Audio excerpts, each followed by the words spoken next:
What was it like making a movie with Logan Paul? And you had to kiss. Oh, right. Yeah. What was it like kissing Logan Paul? You don't have to answer that. I wasn't like, oh, let me assess. Like.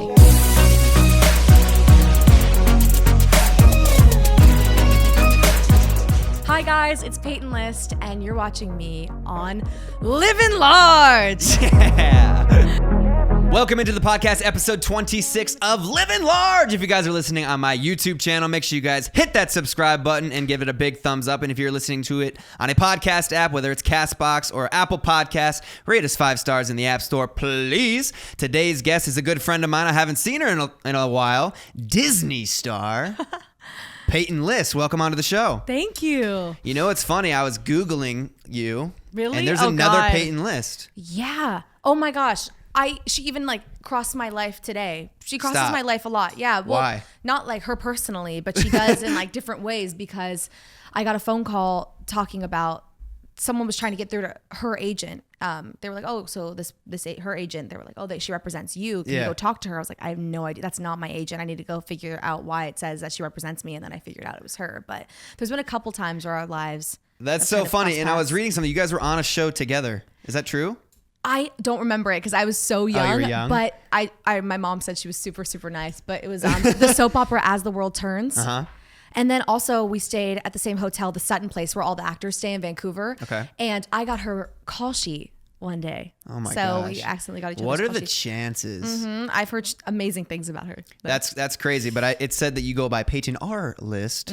So there's no confusion. But your middle name there's a lot of confusion. Is Roy? Roy. How'd you really Googled? ROI. It's my return on investment. Was that the real thing? They're like, we're hoping this girl pays off. Like, she's going to be a huge star one day. I have, Mom and Dad, I swear. Oh, I'm going to buy you a house one day, hopefully.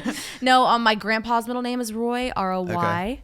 And so I was just named after my grandpa. Made it a little more female. I guess. That's like my niece. Her middle name's Ray, R-A-E, and my grandpa's name was Ray, R-A-Y. Really? Yeah. So you guys have super similar. And you guys met one time. Yeah. A long time ago. I met your family. Yeah. So Peyton, you've been on hundreds of shows, because I was looking at your filmography, your IMDb. Let's talk about this. In 2000, you started in 2004. At the age of 6, you were on SpiderMan, and it says girl on stairs. How did you get this role of girl on stairs, that uncredited? That was a huge platform, being the girl on the stairs. Yeah. How did you get that? Boosted my career. I went in with I asked my mom at a really young age. I knew what I wanted to do, which is so odd. I feel like I was a super mature little kid. Mm-hmm. But yeah, I asked my mom, and also these agents approached my brother, my twin brother Spencer, who they approached him on the Staten Island ferry in New York, and were like, this kid has it. He's so handsome. We want to sign him. You're like, wait, I'm his twin. And I was like, hey, we look alike. I'm just a female. They were like, no, you don't look alike. You're like the ugly twin. So move aside. No, I'm not kidding. Oh God. And so my mom brought us both into the agents, and my brother's just kind of always been the one that's super chill. And I'm like, I would love to do this. Hi. Mm-hmm. And they were just saying, yeah, we don't need girls. We just want him still. And this was for SpiderMan, or this was just for agency? This was for the agency. I'm telling the whole story. But and so my mom said, well, you have to sign them both, because she really wants to do it. If you get him, you have to get her. And she was like, or we're walking. Yeah, she is a savage. Yeah. She made my dreams happen. Yeah.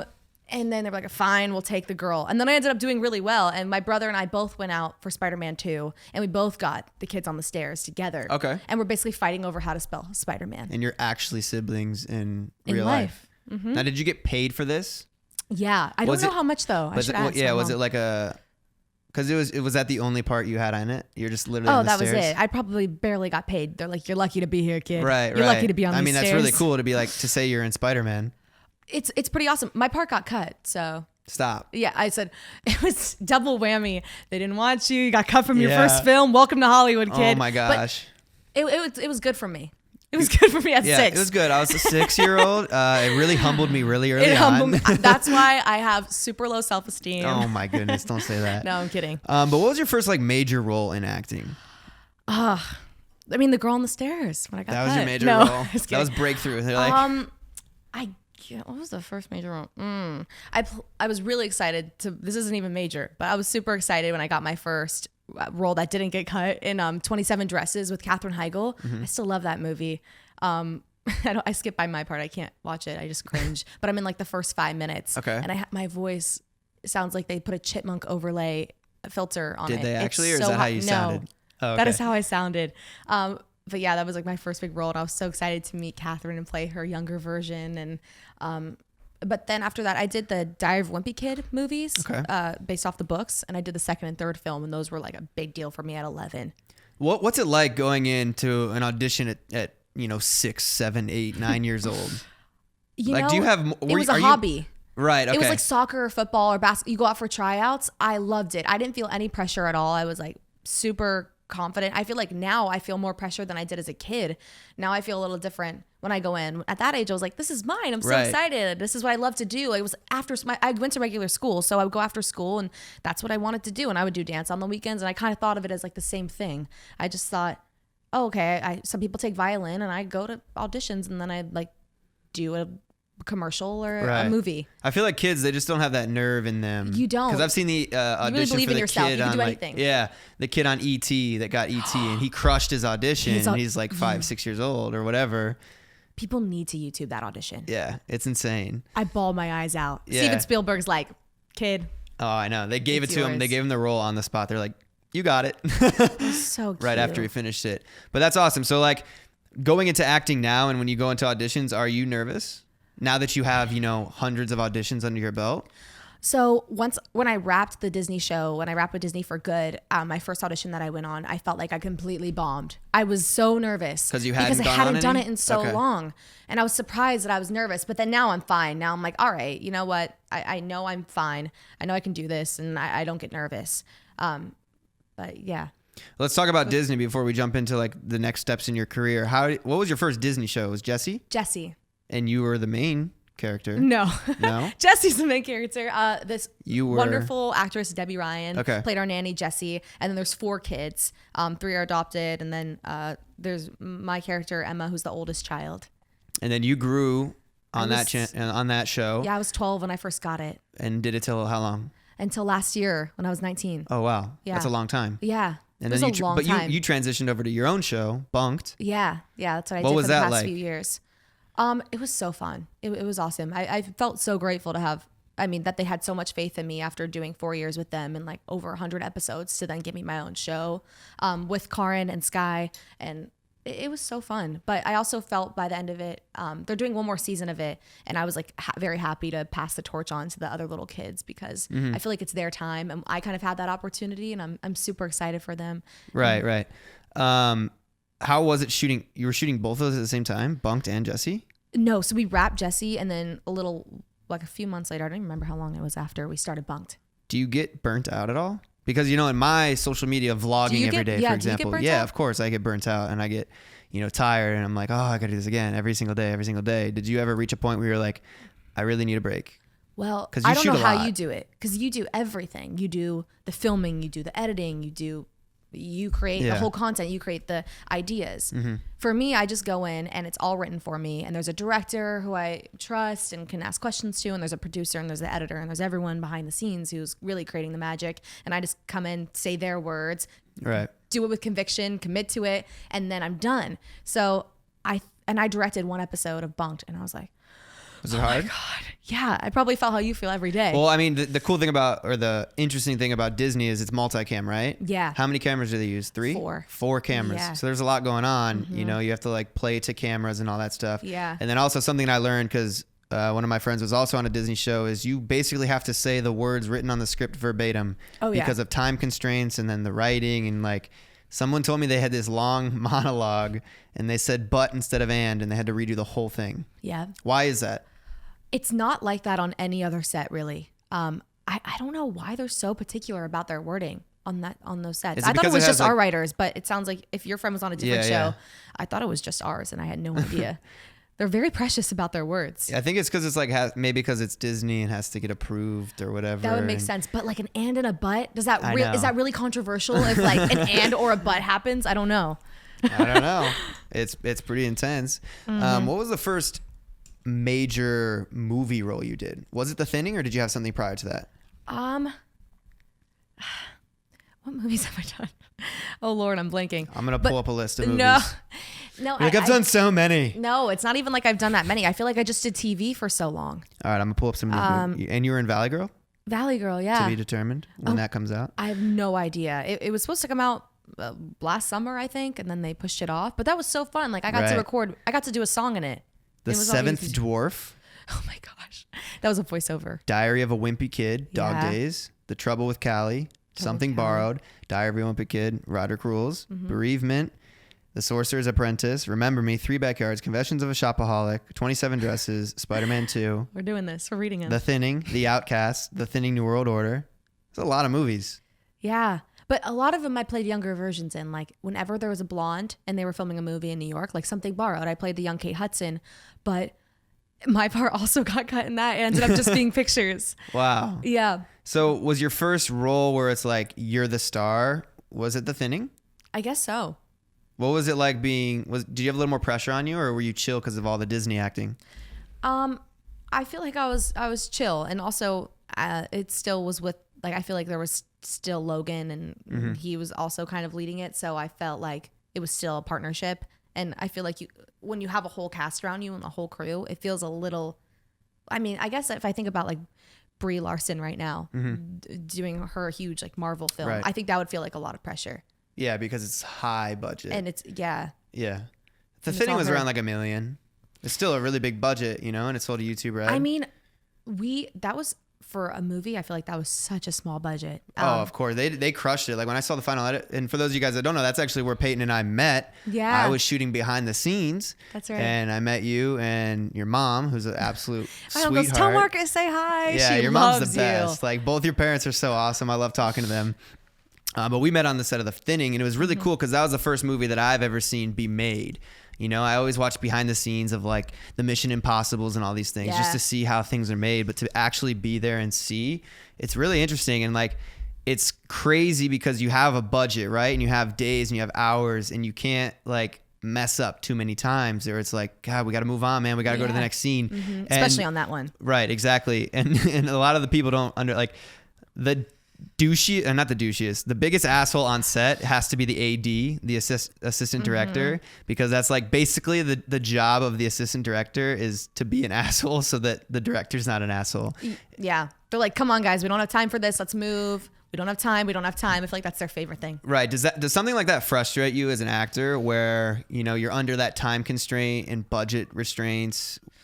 I think so, because if you really feel like you need to do a scene again, or you didn't have time to get the angles, or you didn't have time to get a certain amount of thing, I think it is frustrating. And also if someone's in your ear going, we don't have time, guys, let's go, get it together, let's move. Yeah. It's just like, okay, I want to focus on what I'm doing, and how am I supposed to do a good job if you're all yelling? It feels like, and then you need to tell yourself, this is your time, don't rush, and you need to allow yourself to have that time. But it's a lot of pressure when people are yelling around you. Right.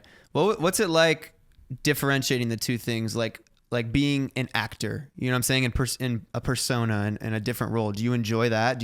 Is it like an alter ego type thing, or it's like I get to be this random ass person and I could do whatever I want because I'm an actor? When I'm just being me. I'm saying versus like do you enjoy being in a character? Oh yeah. Why? Oh, I love it. It feels like a free pass to go do whatever you want, because I play a lot of mean people. And recently though. Recently, yeah. Or I just play people who are super over the top or super crazy or like insane. I think it's so fun playing a psycho or playing insane and just doing something you would never be able to do in real life, or like throw something on someone or do a crazy fight scene, because that's something I would never ever do as me. Right. Pretty unproblematic. I wouldn't fight anybody. No. But getting to do it for my job is the most fun thing ever.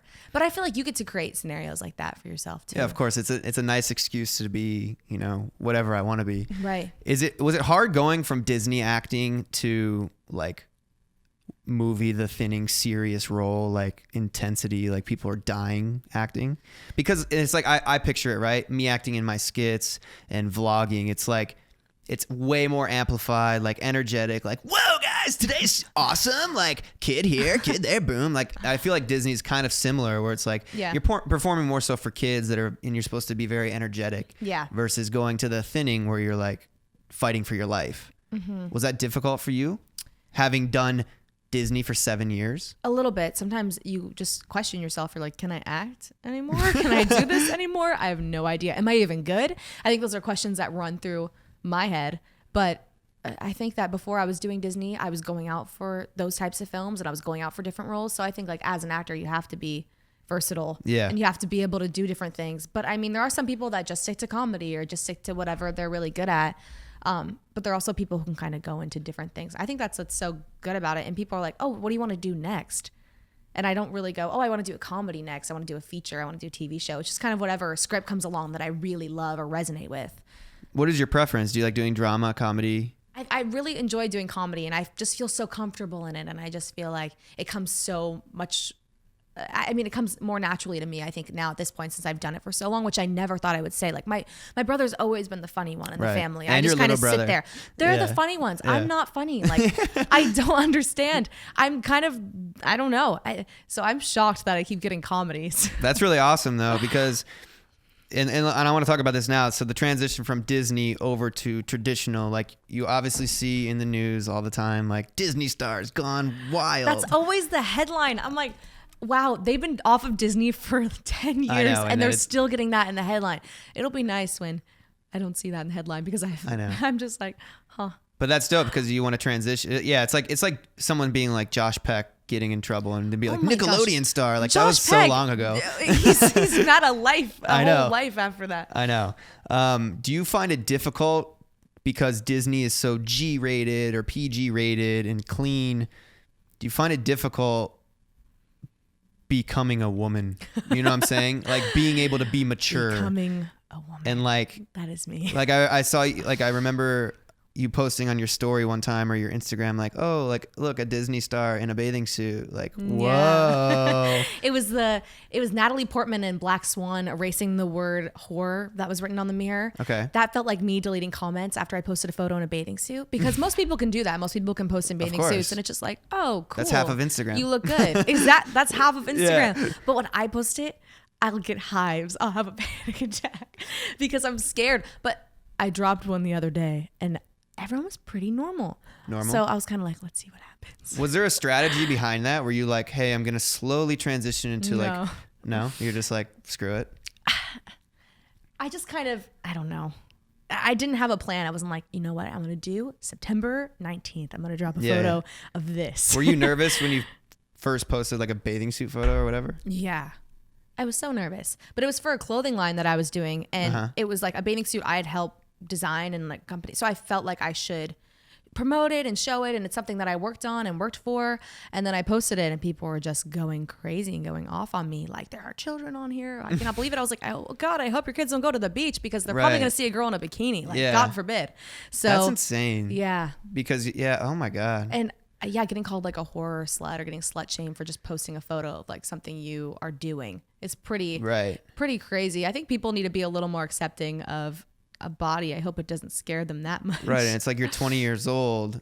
Like, are you supposed to like... I think people will always see you. Say people like watch your videos and then they stop watching them like after 2 years. They always see you as that person that you were and they're not going to see the growth. Right. And I think that's kind of what happens. So it's like you need to get... Yeah, I don't know. I think that's kind of the same thing with me. Do you find it harder being in the spotlight throughout your teens to grow and be a kid? You know, like for example, you were working through high school, right? You're an actress, you're a big star. Me in high school, I'm making mistakes, right? I'm going to my high school friends' parties like that are getting busted by the cops and kids are getting underage drinking and all that stuff. Did you find it difficult to be like in the spotlight and try to be like a normal teenager? I remember I went out to a friend's birthday. This was the first time that I kind of went to a club. Okay. And it was for their birthday. And like, I reached out to people and was like, okay, should I be going to this? Like, yeah, it's fine. We'll have someone walk you in. It'll be good. Like I wasn't drinking or anything. Right.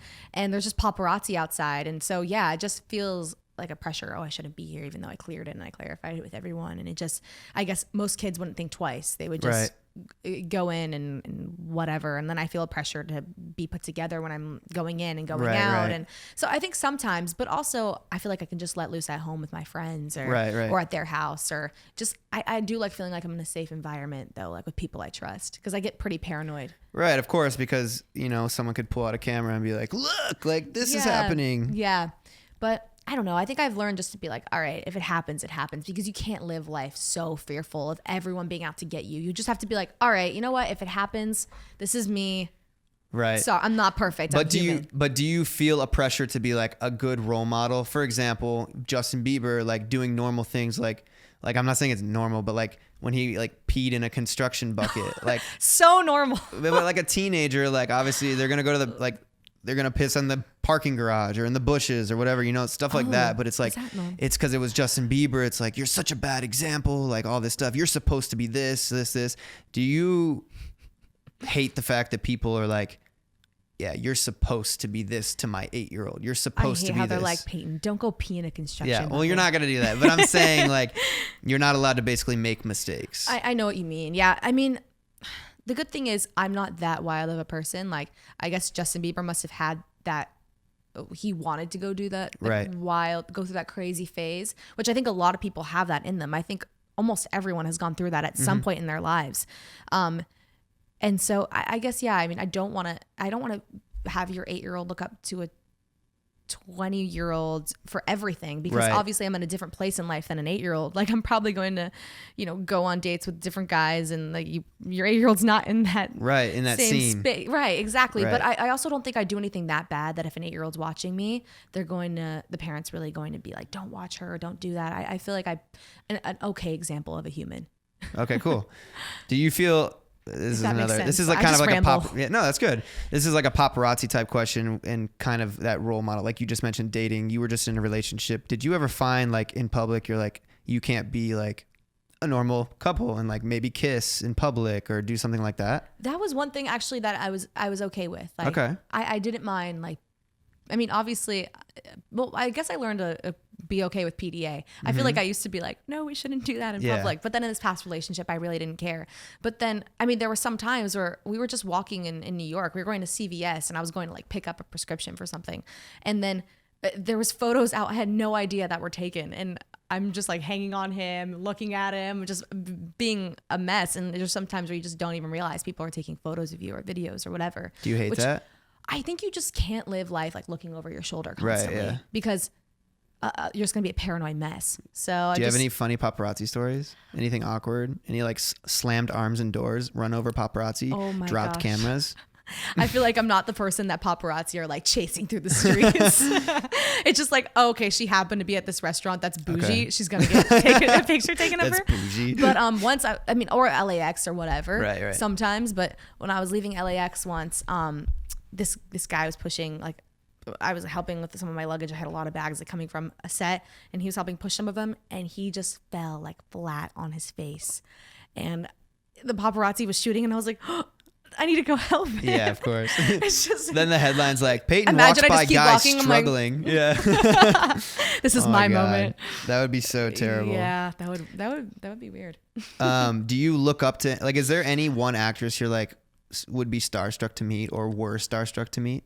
Oh my gosh. There's been moments. If I ever met, you know who I met? Emma Stone was filming La La Land with Ryan Gosling on, yeah, that's who did that. Okay, yeah. On our He's lot. a good looking dude. Yeah. And Emma Stone is even more beautiful to me. But they were filming on our lot, and they had a pizza truck. They had a whole oven come, actually, that they had set up on the lot. And her assistant watched the show. And so she was like, thanks for being so nice to my assistant. Like, we love you guys. Go eat our pizza. And she was the nicest human ever. Oh, wow. And so I love her. I was so starstruck. Oh, so you met? Excited. Yeah. You guys spoke. Yeah. I always forget who I've met. I'm surprised I remember that. But who else would Margot Robbie. My jaw would drop. You haven't met her? No. I was talking to Will Smith 2 weeks ago. I met him, and he said that she's the dopest girl ever. Seems like it. And like she's inspired him to like live his life without worry. He said she'll like just travel, like when she's off, she'll just like go do random shit. She'll like hitchhike. She'll like do whatever she wants. Like That's so cool. She doesn't care. She's the most chill person. Shout out Margot Robbie. Shout out Australians. Wow. Good eye, mate. I love Aussies. What was it like making a movie with Logan Paul? And you had to kiss. Oh, right. Yeah. What was it like kissing Logan Paul? You don't have to answer that. I wasn't like, oh, let me assess like how it was. Is that were you in a relationship at the time? When we were doing the first movie, yeah. Was that when we did the second? Yeah, that was when we did both. Is that hard for you? Dating an actor or being in a relationship? Is that something that you're like, because like I get it, right? Yeah. Like there's the Brad and Angelina story. There's a lot of these stories where people fall in love on set. That is true. Don't make me paranoid now, Mark. I watched what's that show? Oh my God, I just watched it last night. Come on. Bradley Cooper, Lady Gaga. Oh, Star is Born. Star is Born. I watched that last night, and it's like, there's damn, some chemistry. They got some chemistry. I love them. Oh God, I want them to be together, but Bradley's taken. Do you think? I mean, she's not. She's got out of a really. See, I haven't kept up with that. Is she really? Yeah. No, don't start anything, Mark. No, I'm just kidding. But is that how do you like separate work and being like, yeah, like I'm kissing this guy, but like it's not anything. It's so weird how that can happen. Right. Because when I'm doing a scene, I think I'm just so focused on the actual moment and what's happening as the other person. I think of it more technically than I do with passion, I guess. Even if my character is supposed to have passion, I still think of it as technical. And I don't know. I think it's shady if in between scenes you're flirting, there's still things going on, you're still being touchy. Like, come on now. That's not right, especially if you're in a relationship. But I think that there's just lines that every actor kind of knows, and it's part of the job. And even some of the interesting, I just got down for a role, didn't get it, but there was nudity. Okay. And so they had a whole discussion with me beforehand about nudity. And it's really interesting to me now that because of like the Me Too movement and because of all these crazy things, it's becoming more of choreography.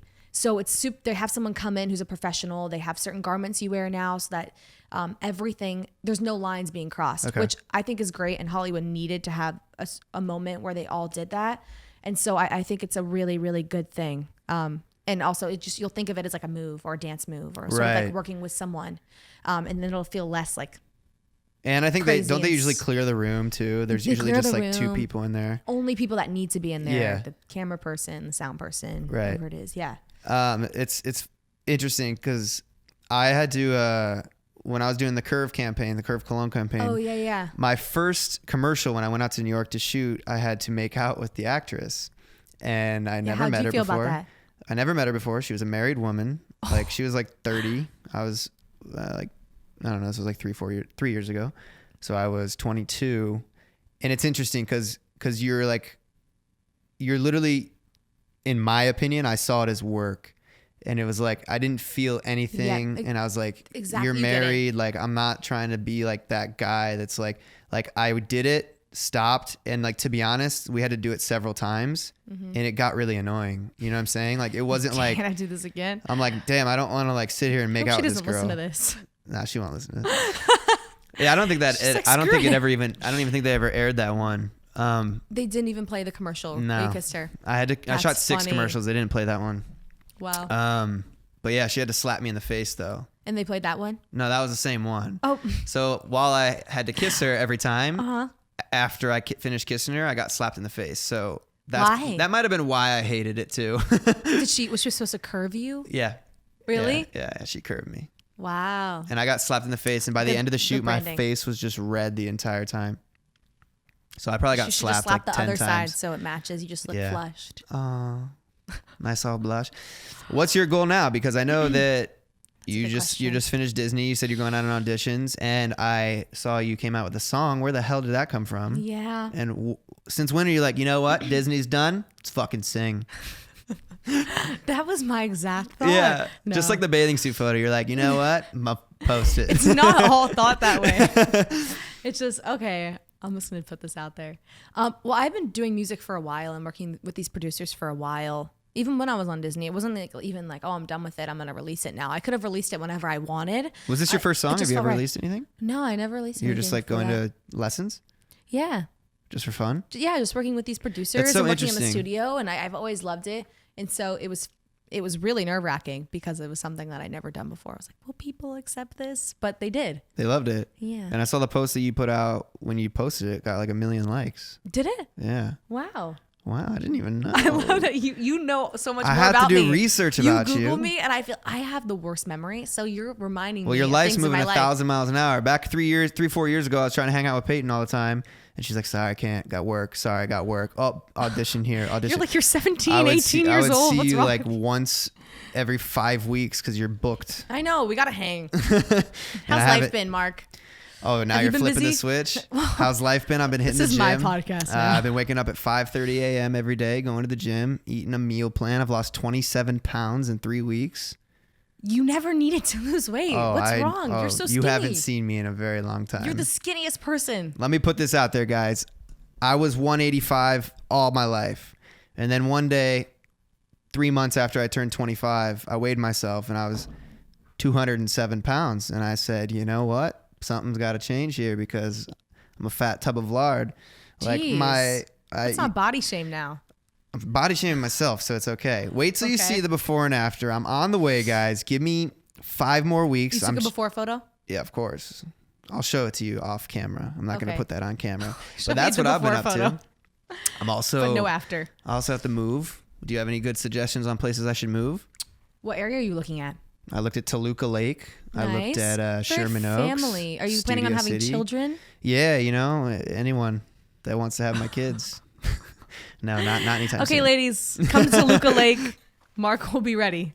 But I actually started thinking about that. I'm like, damn, I'm 25. When should I have kids? No, I just feel like if you live in Toluca Lake, you're ready to start a family. It feels super residential, super family oriented. Yeah, but I live in Encino now. You do? Super residential. Okay. There's like families with kids next to me.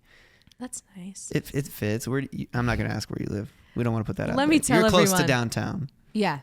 How do you like that? I love it over there because West Hollywood feels like a lot of pressure. I go out in my PJs with no makeup. I look like crap. I look like garbage and nobody judges me.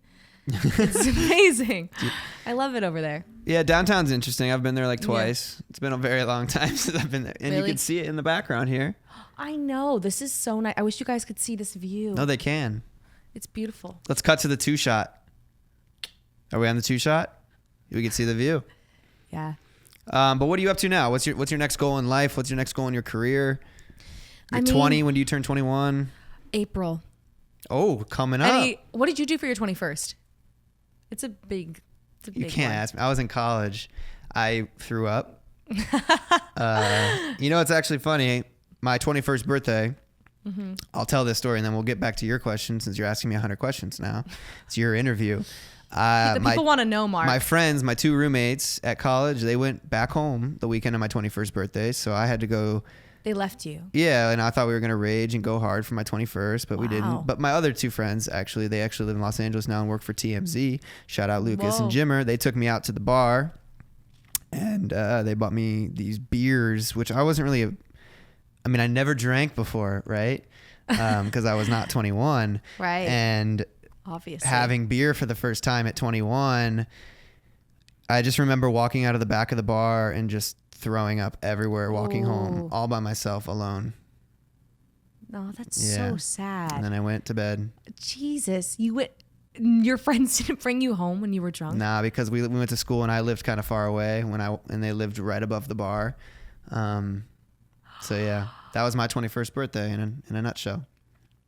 Oh my God. Hopefully yours will not be like that. Learn from my lesson. I will not be alone. Don't drink beer for the first time. I wonder what that's going to taste like. Yeah, it's not that good. I don't drink beer anymore. I'm more of a tequila guy. So if you have to ask for a preference since you've never drank, right? I would suggest tequila. It's a really good time. Okay, I'll try it. I've heard of it before. Yeah, it's like from agave. It's like it's kind of like whatever. Okay. But what's your goal? What's the next move for you?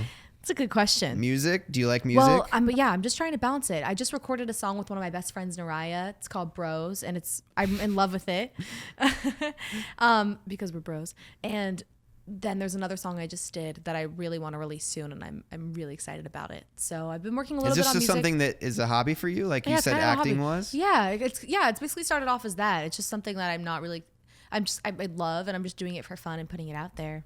So, that's awesome. Yeah. I'd love to hear your songs after, and I'll show you mine. Oh, wait, you're doing music? Yeah. Oh, wait, I've heard your songs before. Yeah. That's cool. That's really dope. Do you have any advice for the up-and-coming kid that's like, I want to be an actor, because most people I have on the show are social media kids, right? Yeah. And what is their advice? Like, what's your advice for a kid starting out? Well, it's funny because I went to a playlist this weekend and they asked, like, kids are asking me for advice. And my advice to kids was to be a kid. Like, stop trying to be a YouTuber when you're 10 years old. Because I think that those years, that was my advice. But obviously you had a different route. You were acting at 6 years old. So that's why I want to know, what's your advice? Mine was like, hey, be a kid. Because I didn't start doing this stuff till I was 22, 23. Yeah. You know what I'm saying? So I got to live out and be normal in a sense. But what would your advice be for someone that's like really ambitious like you were at 6 years old and was like really into the arts rather than like, you know, your typical 6-year-old playing Fortnite? I mean, that's the thing. I think if you love performing and you love like entertainment and you're just obsessed with like the magic of it and the behind the scenes, which I was obsessed with the whole process and like meeting all the people that I got to meet and just creating something together is what has always been so amazing. But it depends on kids have asked me before, how do I become famous? How do I become famous? I'm like, kid, if you want to just become famous, you're in it for the wrong reason, because just being famous, like, what are you going to contribute to the world? What are you going to create that's going to inspire people? They're like 6 and they're like, what are you talking about? I get so heated because I'm like, kid, you don't want to just be famous because that's a lot. That's a lot. Just to go into something to be famous. Yeah. But if you're into it for the art and you're like, this is my calling, Mom, this is what I want to do. This is what makes me happy. This is what makes me want to live. This is what makes my heart happy. Then go. that was me and that is me. And I think you should go do it, and you should follow your dream no matter what, and follow your passion and commit to it with all you've got. But if you just want to be famous, don't do that. That's literally what my advice was. I was like, if you want to be a YouTuber, to be famous, to be able to buy nice things, the Louis Vuitton, the Gucci and all that stuff, then you're not in it for the right reasons. I was like, I started making videos as a hobby, as you did, and it just so happened to turn into my career. Yeah. And I was like, I love making videos. I love the podcast, having a conversation and talking to people and hosting. Like, these are all things that I enjoy doing, or else I wouldn't do it. You know what I'm saying? And fame is obviously just one of those things that comes with it. Your scale of fame is way much higher than mine, and I'm working on it. No, it's not true. But you know, like, I'm happy with what I do. Yeah. You're killing it. I mean, the fact that you created like YouTubers, people on social media, all that, they honestly amaze me, because how many people would actually follow me if I wasn't on a show? I don't know, 1,000 people, maybe, all the people that I've ever met in my life. But the fact that people have created this huge following just on their own, just being themselves and being this sort of character or personality or whatever it is, it really intrigues me. It's very different, but it's also really cool that you actually embrace social media and do social media, because a lot of actors, they're anti-social media, you know, and they're like, I don't want to do that, like, blah, blah, blah. Like, you embrace it, and you love posting on Instagram, and you love, like, you don't have to at all, you know what I'm saying? That's true. But it's also become another business for you aside from the acting. Yeah. Do you treat Instagram more as like fun, or do you treat it more as like, oh, this is part of my business? I kind of think of it as fun, and it's also, hello, what We're happened? good. Okay. So I don't know. Someone shut a door. No, yeah. I think about it as fun, but then there are also some like cool business opportunities that come out of it, or when I travel or I go somewhere, I just like to share it. And I feel like it's just a generational thing. Like, I think our generation's just into it. But I mean, I do think it's pretty admirable, and people aren't on it at all. But I guess I just want to know why, if they're just a private person or what it is. But that's just so not. I think our society is just going to be more open and more public as it goes on. So I mean, if I can kind of you know what else has been really cool about social media is that people can see who I am as a human versus just what I portray and what I'm pretending to be, because people are like, who the hell are you? Who is Peyton? And I'm not that character that I play. So I think that's really what I'm trying to say, is that it's cool showing who I actually am and what I like to do. It's cool being Peyton List. Yeah. Well, thank you for being on. My middle name is Daniel. Mark Daniel Dohner. Marcus? Mark. Okay. Everybody wants to call me Marcus. But thank you for being on the show. Thank you. Guys, if you aren't following Peyton already, I'll leave her links down in the description below. Check out her new music. I'll also put a link for that. It's a bop. You can jam out to it on your ride home after you listen to this podcast, of course. Don't forget to drop a like, and I'll see you guys next week on Livin' Large. Woo! Thank you, guys. Deuces. Deuces.